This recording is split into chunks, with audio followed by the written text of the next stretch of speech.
오늘 새벽에 주실 말씀은 열왕기상 15장 9절로 24절까지 되겠습니다. 구약 성경 540페이지쯤 되겠네요. 열왕기상 15장 9절로 24절까지 한 절씩 교독하도록 하겠습니다. 이스라엘의 여로보암 왕 제20년에 아사가 유다 왕이 되어 예루살렘에서 41년 동안 다스리니라. 그의 어머니는 이름은 마아가라 아비살롬의 딸이더라. 아사가 그의 조상 다윗같이 여호와 보시기에 정직하게 행하여 남색하는 자를 그 땅에서 쫓아내고 그의 조상들이 지은 모든 우상을 없애고 또 그의 어머니 마아가가 혐오스러운 아세라상을 만들었으므로 태후의 위를 피하고 그 우상을 찍어 기드론 시냇가에서 불살랐으나 다만 산당은 없애지 아니하니라. 그러나 아사의 마음이 일평생 여호와 앞에 온전하였으며 그가 그의 아버지가 성별한 것과 자기가 성별한 것을 여호와의 성전에 받들어 드렸으니 곧 은과 금과 그릇들이더라. 아사와 이스라엘의 왕 바아사 사이에 일생 동안 전쟁이 있으니라. 이스라엘의 왕 바아사가 유다를 치러 올라와서 라마를 건축하여 사람을 유다 왕 아사와 왕래하지 못하게 하려 한지라. 아사가 여호와의 성전 곡간과 왕궁 곡간에 남은 은금을 모두 가져다가 그 신하의 손에 넘겨 다메섹에 거주하고 있는 아람의 왕 헤시온의 손자 다브림몬의 아들 벳하닷에게 보내며 이르되 나와 당신 사이에 약조가 있고 내 아버지와 당신의 아버지 사이에도 있었느니라. 내가 당신에게 은금 예물을 보냈으니 와서 이스라엘의 왕 바아사와 세운 약조를 깨뜨려서 그가 나를 떠나게 하라 하매 베나닷이 아사 왕의 말을 듣고 그의 군대 지휘관들을 보내 이스라엘 성읍들을 치되 이용과 단과 아벨 벳 마아가와 긴네렛 온 땅과 납달리 온 땅을 쳤더니 바아가가 듣고 라마를 건축하는 일을 중단하고 디르사에 거주하니라. 이에 아사 왕이 온 유다에 명령을 내려 한 사람도 모면하지 못하게 하여 바아사가 라마를 건축하던 돌과 제목을 가져오게 하고 그것으로 베냐민의 게바와 미스마를 건축하게 하였더라. 아사의 남은 사적과 모든 건세와 그가 행한 모든 일과 성읍을 건축한 일이 유다 왕 역대 지력에 기록되지 아니하였느냐. 그러나 그는 늙음하게 발에 병이 들었더라. 아사가 그의 조상들과 함께 잠에 그의 조상들과 함께 그의 조상 다윗의 성읍에 장사되고 그의 아들 여호사밧이 대신하여 왕이 되니라. 아멘. 예, 반갑습니다. 오늘 새벽에는 처음부터 끝까지 이게 제목이 되겠습니다. 처음부터 끝까지. 열왕기상은 총 22장으로 구성되어 있지 않습니까? 1절부터 11절까지는 솔로몬이 왕위를 계승합니다. 그리고 성전을 건축하고 또 왕궁도 건축한 내용으로 통일왕국 시대를 설명하고 있어요. 1장부터 11장까지가. 그러나 9장부터는 이 솔로몬 왕이 이방 여인과 혼인을 하죠. 그리고 여인들이 가지고 섬겨왔던 우상을 가져오면서 타락에 이르게 됩니다. 그래서 12장부터는 북이스라엘과 남유다로 분열왕국이 시작되는데 북쪽은 여로보암 왕을 시작으로 18명의 왕들이 등장하죠. 18명 모두 악한 왕으로 전락하게 됩니다.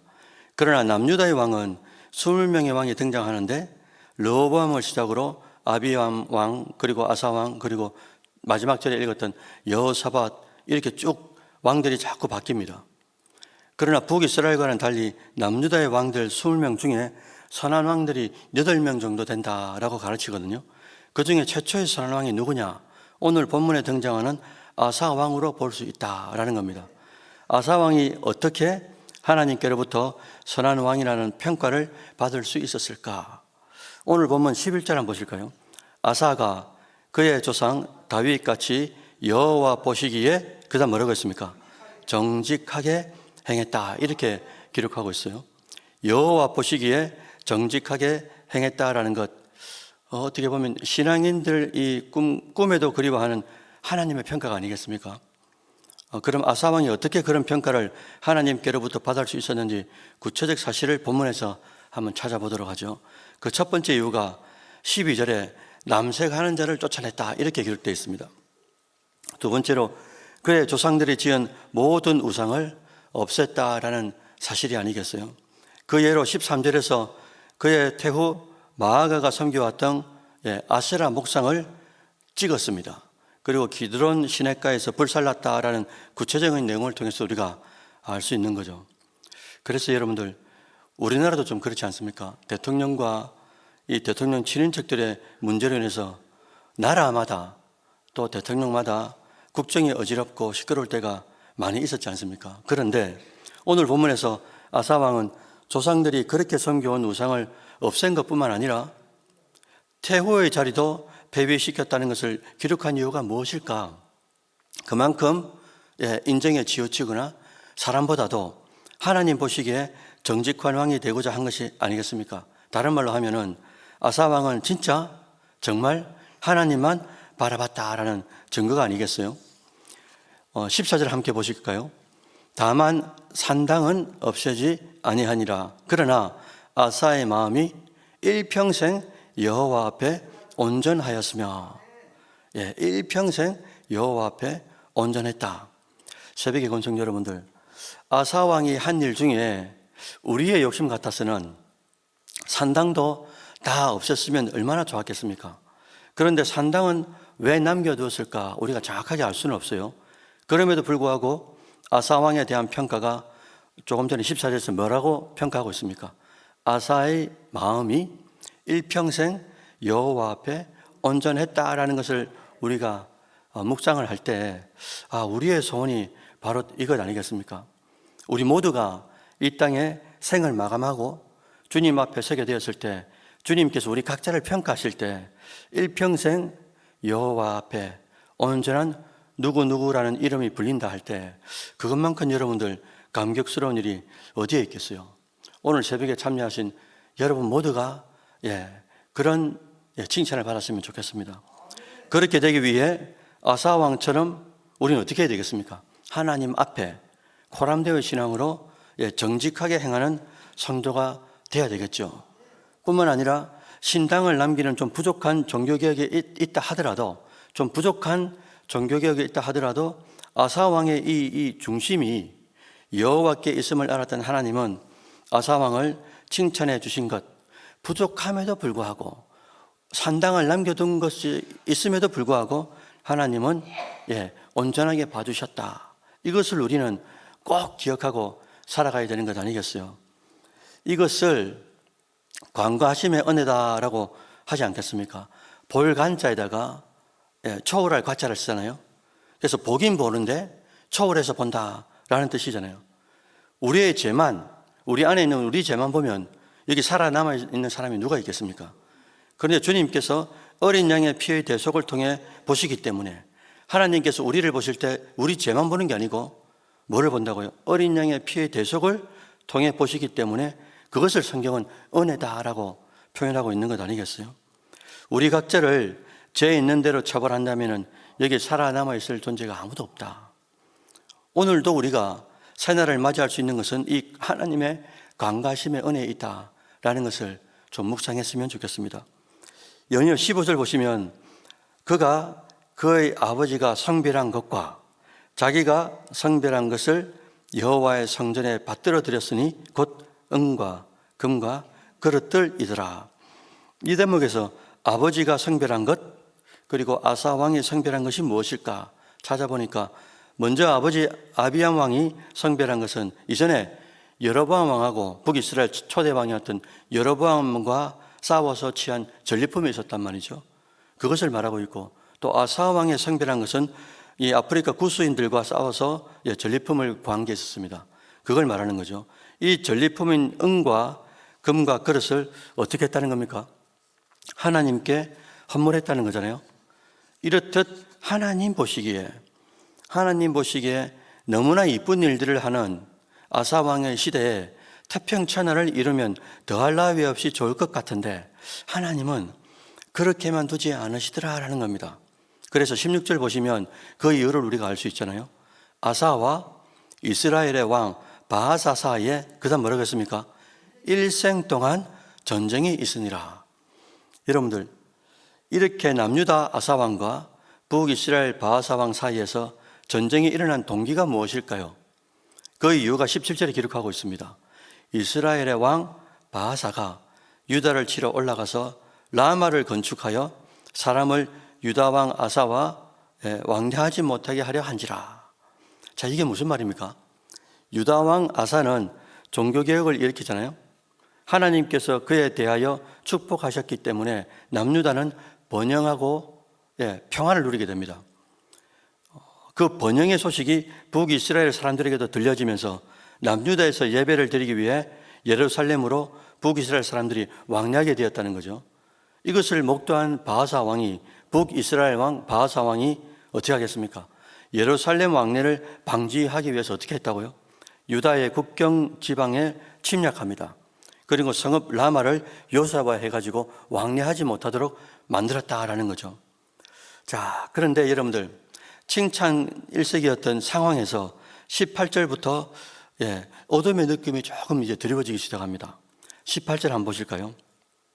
아사가 여호와의 성전 곳간과 왕궁 곳간에 남은 은금을 모두 가져다가 그 신하의 손에 넘겨 다메섹에 거주하고 있는 누구라고 했습니까? 아람 왕 헤시온의 손자 다브림몬의 아들 누구라고요?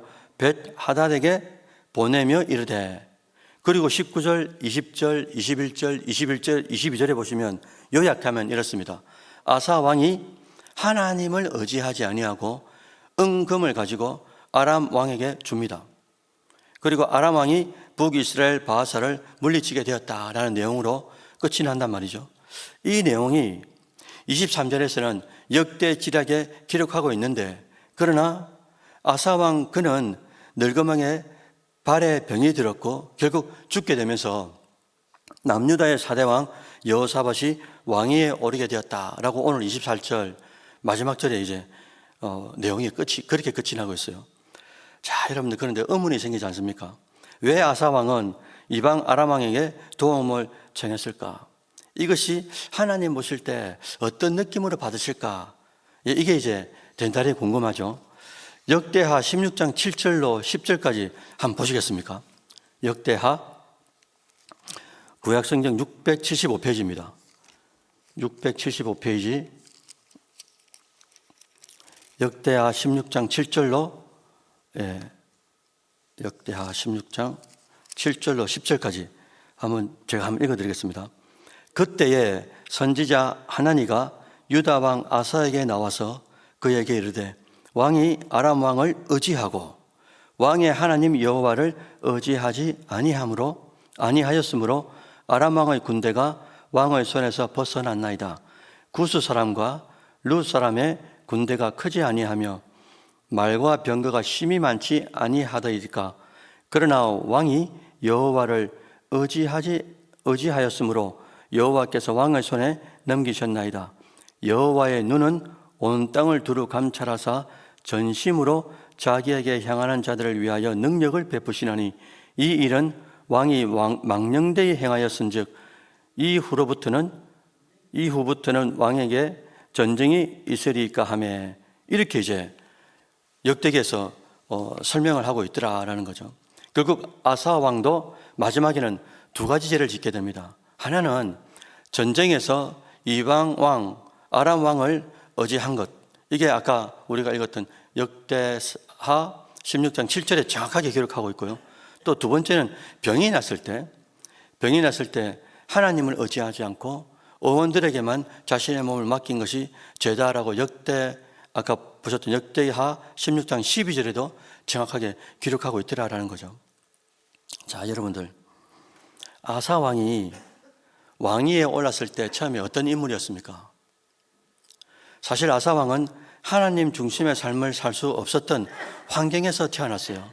왜냐하니까 솔로몬 왕부터 르호보암, 아비야 왕, 그리고 자기까지 계속 조상들이 뭘 가지고 있었습니까? 우상을 쭉 섬겨왔던 환경 속에 태어난 인물인 거예요. 그럼에도 불구하고 솔로몬 왕 때부터 르호보암, 아비야 왕까지 계속해서 섬겨왔던 우상을 철거합니다. 거기다가 태우고 마아가가 그렇게도 섬겼던 우상 아세라까지 불태우고, 그리고 또 그 지위를 폐위시키기까지 하면서 하나님만 바라봤던 존재였어요. 그런데 늙음하게는 왜 아름다운 영혼을 남기지 못하고 어둠의 그림자를 드리는 것일까? 여러분들, 사실 이것은 남의 스토리가 아니잖아요. 오늘 본문의 스토리를 끝내는 게 아니지 않습니까? 나와 우리의 이야기가 될 수 있다라는 것 아니겠어요? 결국 신앙이라는 것이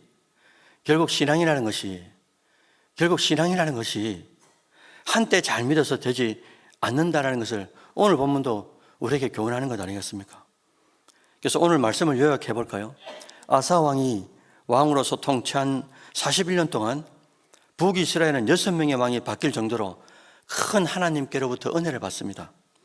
그래서 아사 왕이 초기에 행했던 하나님만 의지하고 하나님만 신뢰하고 하나님만 바라보면서 종교개혁을 일으킨 담대함이, 그 담대함을 우리는 또 본받아야 되는 게 틀림없는 일인 거죠. 그러나 그 담대함이 생을 마감하는 그 순간까지 유지되기 위해서 어떻게 해야 하는 것일까? 그럼 신앙이 어떻게 하면 유지되는 것일까?